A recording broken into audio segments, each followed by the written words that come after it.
भारत के संविधान की शपथ लेने वाले माननीयों को मैं बताना चाहता हूं कि पहले अफगानिस्तान, पाकिस्तान, बांग्लादेश में भी रक्षाबंधन मनाया जाता था।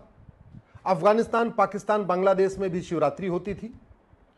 अफगानिस्तान, पाकिस्तान, बांग्लादेश में भी मकर संक्रांति मनाई जाती थी।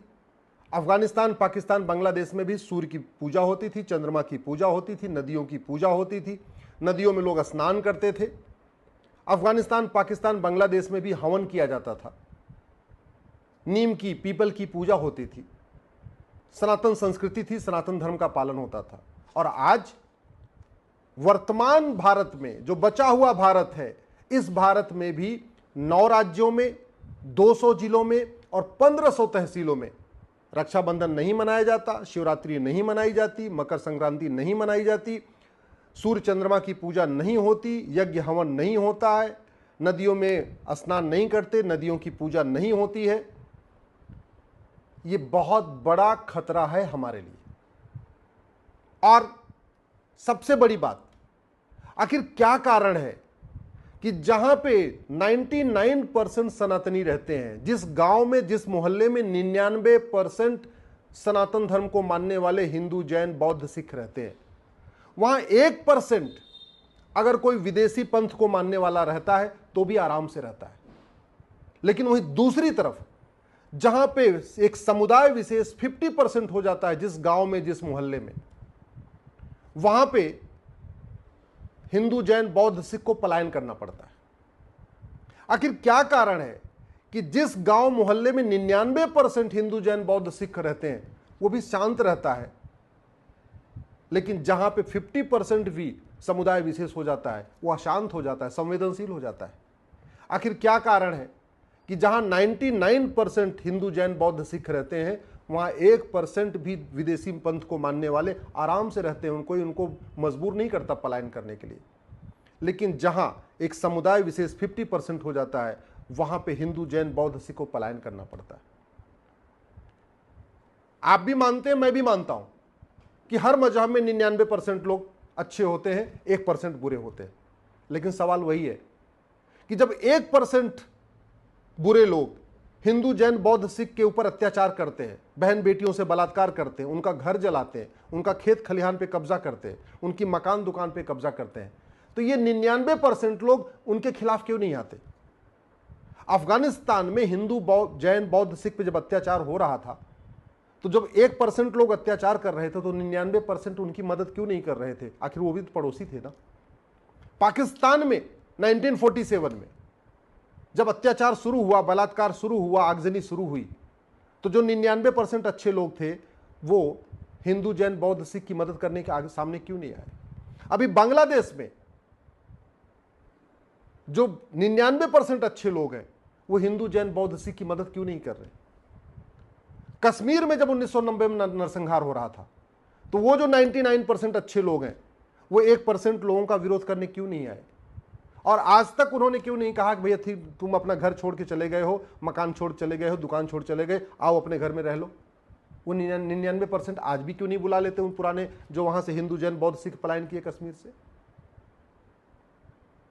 मैं आज ये संविधान की शपथ लेने वाले माननीयों से इसलिए सवाल पूछ रहा हूं क्योंकि बहुत सारे माननीयों को नार्सिज्म की प्रॉब्लम हो गई है, मेगलोमोनिया की प्रॉब्लम है या स्टॉकहोम सिंड्रोम की प्रॉब्लम है। अगर सारे मजहब एक समान होते हैं, सारे मजहब की एक टीचिंग है, तो पूरी दुनिया में हाहाकार क्यों मचा हुआ है? आखिर पूरी दुनिया में झगड़ा किसका है? रिलीजन का झगड़ा तो है ना। तो अगर सबकी टीचिंग अच्छी है, सारे रिलीजन एक समान होते हैं, सब में भाईचारा सिखाते, तो फिर झगड़ा चल क्यों इसलिए रहा है? आखिर मैं संविधान की शपथ लेने वाले माननीयों से पूछता हूं कि अगर कोई व्यक्ति इक्वेलिटी को नहीं मानता कि सब एक समान होते हैं, ऐसा मानता ही नहीं, तो क्या उसको भारत की नागरिकता मिल सकती है? क्या उसको आर्टिकल 25 के अंतर्गत फ्रीडम ऑफ रिलीजन मिल सकता है?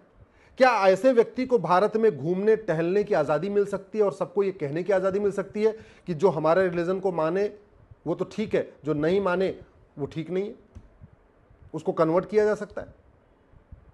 क्या भारत में जो लोग जेंडर जस्टिस को नहीं मानते, जेंडर इक्वलिटी को नहीं मानते, उनको भारत की सिटीजनशिप मिलनी चाहिए, उनको फ्रीडम ऑफ रिलीजन मिलनी चाहिए, उनको राइट टू जस्टिस मिलना चाहिए? क्या उनको भारत की और जो सुविधाएं वो मिलनी चाहिए? क्या जो लोग यूनिटी नेशनल इंटीग्रेशन को नहीं मानते,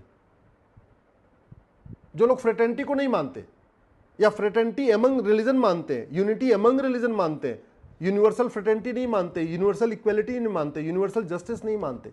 कहने का मतलब न वसुधैव कुटुंबकम को मानते हैं, न नारी तू नारायणी को मानते हैं, न यत्र नारस्तु पूज्यते रमन्ते तत्र देवता को मानते हैं, न सर्वमंगल मांगल्य को मानते हैं। क्या भारत का संविधान उनको फ्रीडम ऑफ रिलीजन देता है क्या? जो लोग, जिनकी सोच ऐसी है कि जो हमारे मजहब को माने वो अच्छा, जो हमारे मजहब को न माने वो बुरा, जो हमारे मजहब को माने वो पाक, जो हमारे मजहब को न माने वो नापाक, जिसकी ऐसी सोच है, क्या उसको फ्रीडम ऑफ रिलीजन मिलना चाहिए? उसको स्कूल खोलने का अधिकार मिलना चाहिए और स्कूल में छोटे बच्चों को यही बात सिखाने का अधिकार मिलना चाहिए?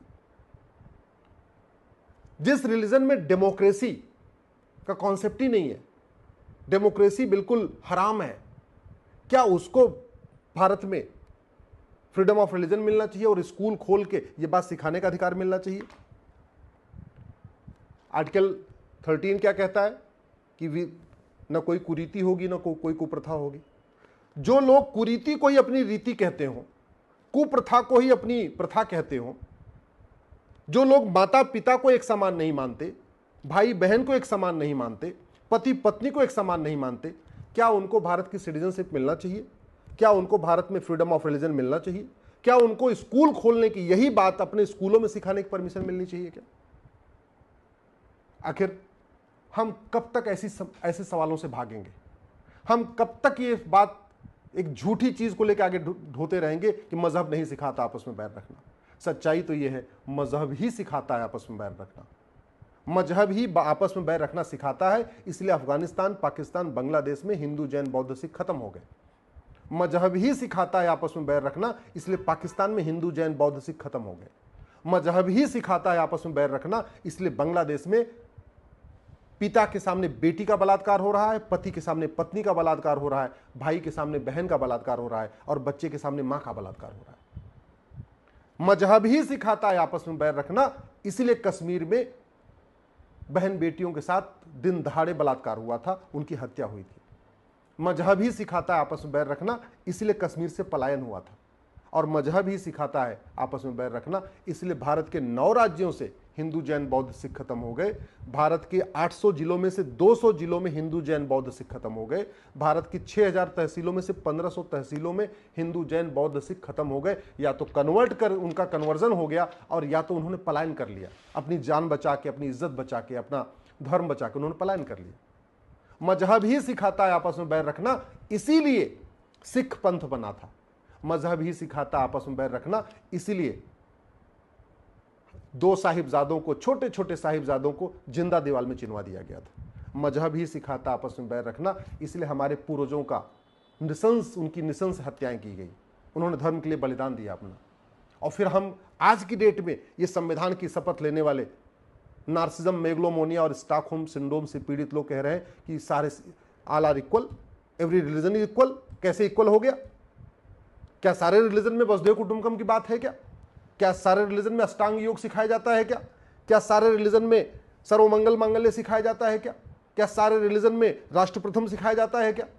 क्या सारे रिलीजन में इक्वलिटी, जस्टिस, लिबर्टी, फ्रेटर्निटी सिखाई जाती है क्या? जब नहीं तो फिर सारे रिलीजन समान कैसे हो गए? जब टीचिंग ही गलत है, जब टीचिंग में लिखा हुआ है कि जो हमारे रिलीजन को माने वो तो अच्छा है, जो नहीं माने वो बुरा है, और जो बुरा है उसके साथ कुछ भी कर सकते हो। जहां रिलीजन में लिखा हुआ है, किताब में लिखा हुआ है कि जो आपको मानेगा वो तो जन्नत में जाएगा, जो नहीं मानेगा जहन्नुम में जाएगा, जो मानेगा वो हीवन में जाएगा, जो नहीं मानेगा हेल में जाएगा, तो फिर सारे समान कैसे हो सकते हैं? इस चीज को माननीय सांसद, विधायक, संविधान की शपथ लेने वाले माननीय सांसद, विधायक, मंत्री, मुख्यमंत्री भी सोचे, हाई कोर्ट के जज भी सोचे, माननीय सुप्रीम कोर्ट के जज भी सोचे, और फैसला देते समय इस बात का ध्यान रखें कि ये भारत में सबको इक्वल अपॉर्चुनिटी तब तक है जब तक भारत में हिंदू, जैन, बौद्ध, सिख मेजॉरिटी है।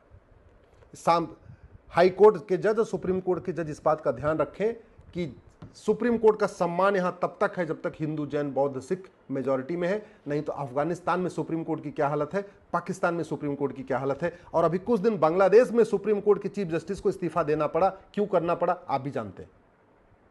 इस देश के जितने नेता हैं, जो सांसद विधायक मंत्री अच्छी तरीके से समझ लें, भारत में सेकुलरिज्म है हिंदू जैन बौद्ध सिख के कारण, भारत में डेमोक्रेसी है हिंदू जैन बौद्ध सिख के कारण, अगर भारत में संविधान चल रहा है क्योंकि सनातनी बहुसंख्यक है, भारत में लोकतंत्र चल रहा है क्योंकि सनातनी बहुसंख्यक है, भारत की सेना विद्रोह नहीं करती क्योंकि सेना में सनातनी बहुसंख्यक है, भारत के नौकरशाह साजिश नहीं करते नेताओं के खिलाफ क्योंकि वहां पे सनातनी बहुसंख्यक है, भारत की आम जनता विद्रोह नहीं करती नेताओं के खिलाफ क्योंकि यहाँ पे सनातनी बहुसंख्यक है, तख्ता पलट नहीं होता क्योंकि सनातनी बहुसंख्यक है, जजेस को खुलेआम इंसल्ट नहीं किया जाता क्योंकि सनातनी बहुसंख्यक है, मंत्रियों पे और सांसदों पे खुलेआम हमला नहीं होता क्योंकि सनातनी बहुसंख्यक है।